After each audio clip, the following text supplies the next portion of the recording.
আসসালামু আলাইকুম রহমতুল্লাহ বারকাত। সহি মুসলিম হাদিস নম্বর 1468। প্রিয় নবী হযরত মুহাম্মদ সাল্লাল্লাহু আলাইহি ওয়াসাল্লাম বলেছেন, যদি কেউ মুসলিম যুবক যুবতীদের বিবাহে সাহায্য করে সে কিয়ামত পর্যন্ত সওয়াব পাবে। হাদিস সহি মুসলিম হাদিস নম্বর 1468। ব্যাখ্যা দেখুন, এটা কিন্তু সাদকা জারিয়া হবে।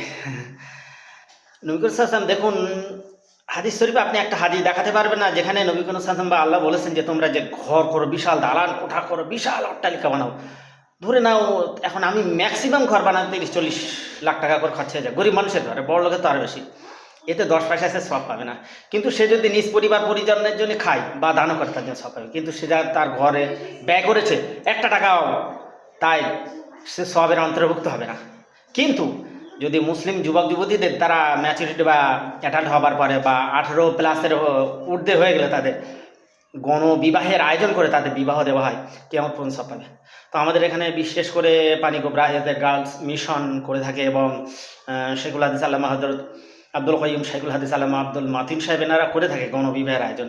তো এটা খুবই ভালো কাজ, সাদকা জারিয়া কাজ। আপনারা পারলে সাহায্য করবেন, টানাদের দ্বারাই বা আপনারা ডাইরেক্ট বা ইনডাইরেক্ট আপনারা সাহায্য করবেন, করে মুসলিম যুবক যুবতীদের বিবাহে সাহায্য করবেন।